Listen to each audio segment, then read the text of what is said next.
Hey everybody, welcome back. Hope everybody's having a great day. Today we are going to the Savage Land with Rogue and Storm here. And I'm going to show you how I completed this statue here using very subtle light and dark skin tones. Now if you're an X-Men fan like I am, you know exactly who these ladies are and this storyline. So enough of the chit chat, let's get started. So right here I like to block out my models with the skin tone that I prepped up. First put down a dry coat, if you will, just to get it started, and then block out the models with a good wet coat. Try not to overdo it. If you need to do it in layers, that's perfectly fine. And apply it to the rest of the body parts that are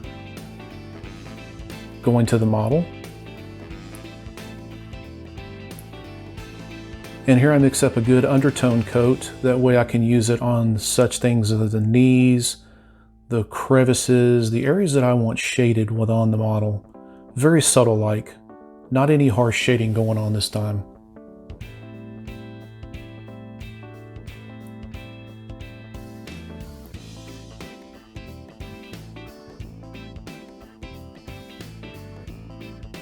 As you can see, I'm applying it very lightly.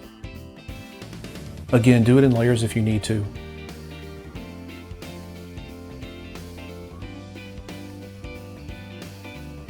Try not to do it too heavy at a time and you'll get good results like this. And in the face, I'll actually put it in the eyes a little bit, kind of darken it up a little bit of the pink into the cheeks, into the nose and the eyes. Try not to oversaturate the model. But this gives it a little bit of depth, that way the face doesn't look one-dimensional. And on here I'm actually applying a little bit of a darker tan, just a little liberally along the light source, if you will.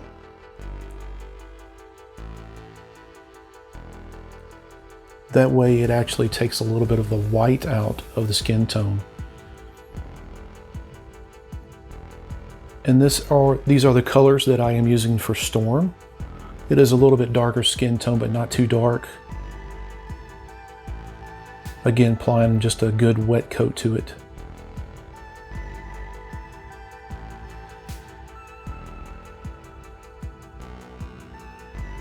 Essentially just blocking out this model as well. Same thing with the face. Of course, if you choose to make your skin tone darker, you can go with a darker brown or adding a little bit of a darker brown to it. And here I'll do the same thing I did with Rogue. I'll actually mix up a pinkish color. Even though it is a darker skin tone, you still want those little bit of light areas into the skin. That way it takes out the dimension and doesn't look so flat. I try to let the light source choose its own way and not apply it too dark. And here I'm just applying a base coat to the cape. I'll go back in a little bit later on and do some shading on the back to give it a little bit of depth. And here I'm working on the details of Rogue's face, doing the eyes.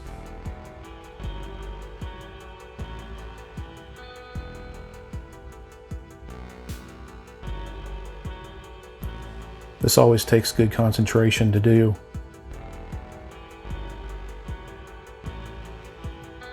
Not very easy working with eyes while trying to film this.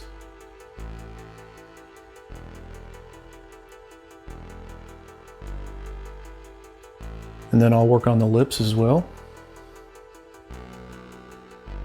I like to apply a good bold color for the lips in a piece like this.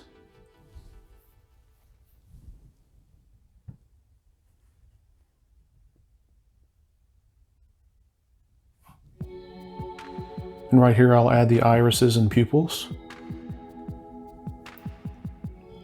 And then I'll move into the hair. Actually later on I did change the color up to white because I wasn't satisfied with the base on this. So I went, instead of going from dark to light, I went from light to dark on this part of the hair. You'll see that here in a few minutes. And then I did the darker part in a deep leather brown. And I will go back and do some dry brushing on this a little bit later on. Again, it's essential to block out all of your colors to give you a good starting point. At least I like to do that and add my details a little bit later on. I like to get a good foundation as to what I'm working with. I did the same thing with Storm, and for the sake of time you can see that I just painted the hair white, and now I'm just going in and doing some of the detail work on the headband.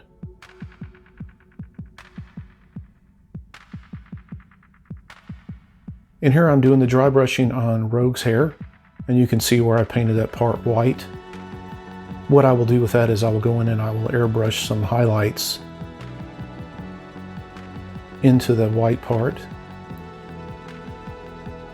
This is just using a lighter color brown, then I'll actually go in and with an even lighter color onto the edges of the hair. Make it stand out with the light source a little bit.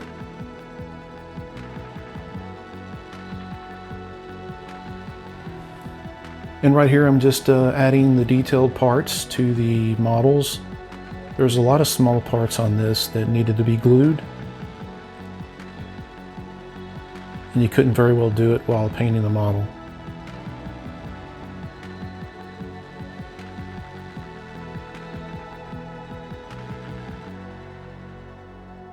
Now that these parts are on, I'll paint them individually.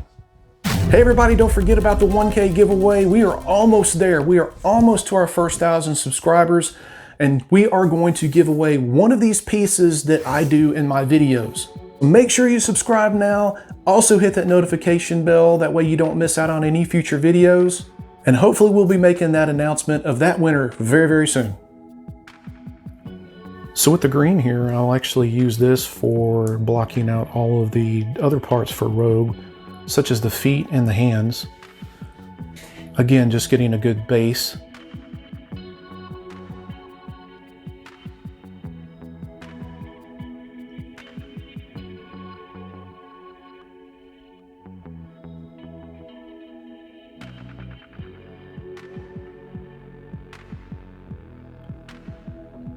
And here I'm using the airbrush with a little bit of deeper brown inside the hair that I painted white.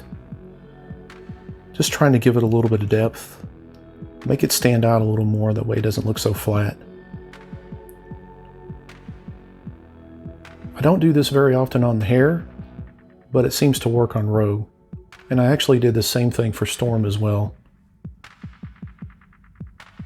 Put a little darkness, a little bit of gray into the recesses. That way it accents it a little bit better and makes it stand out more. Nothing too overbearing. This is a real subtle shaded model. And then I will just go in and just do the detail work on both models, starting with Rogue, adding the green, and then later on I'll actually use a lighter green for the highlights.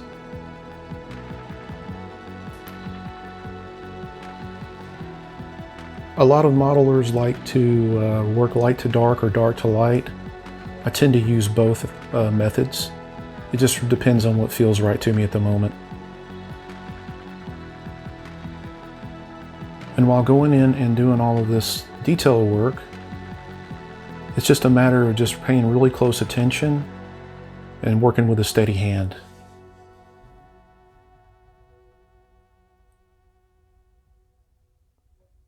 These little pieces here can take quite a while. If you're not careful, you can mess up, but you can always go back in and do line work later on and fix all those problems. This part here I could have masked off if I wanted to, but I decided to hand brush it because I did want a little bit of brush strokes in it, believe it or not.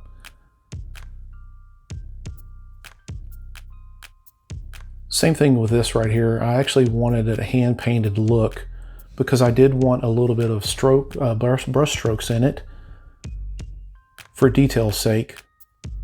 I kind of wanted a little worn look to it. And here are the ladies looking very, very fine.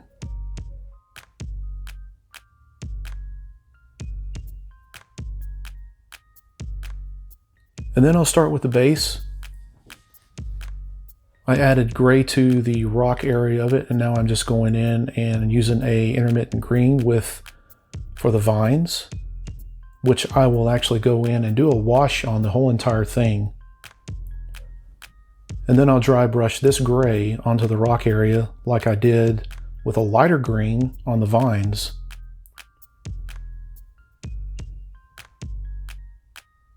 Be careful not to overdo it on this one here. I really want that darker gray, but I want to hit the highlights.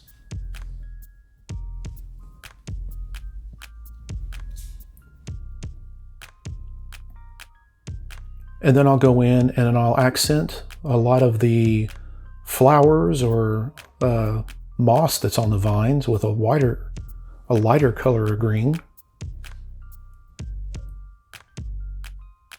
just to make it stand out a little more. And then, can't forget the gloss on the eyes and the lips on both models.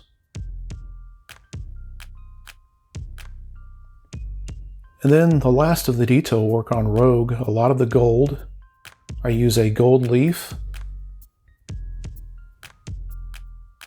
paint, and here are the ladies.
So if you enjoyed that video, everyone, make sure to drop us a like below. And I hope some of these techniques are beneficial to you in your painting journey. And also consider subscribing to the channel. Yeah, don't forget, we're almost there at our 1K giveaway. Once we reach 1,000 subscribers, one of these pieces that are in my videos could be yours absolutely free. And if you'd like to go one step further in supporting the channel, I do have my own Patreon. The link is below in the description. And I will be creating a Discord very soon. That way you can talk to me directly and get firsthand exclusive content before it even hits. So the channel's growing at a great pace, everyone, and I thank you for your outpouring support. And make sure you hit that notification bell when you subscribe and don't miss out on any future videos, because I am going to unveil another free giveaway. That's right, how would you like to win your own free printer? So make sure you tune into the next video, and until that time, on the behalf of Rogue and Storm here, we'll see you.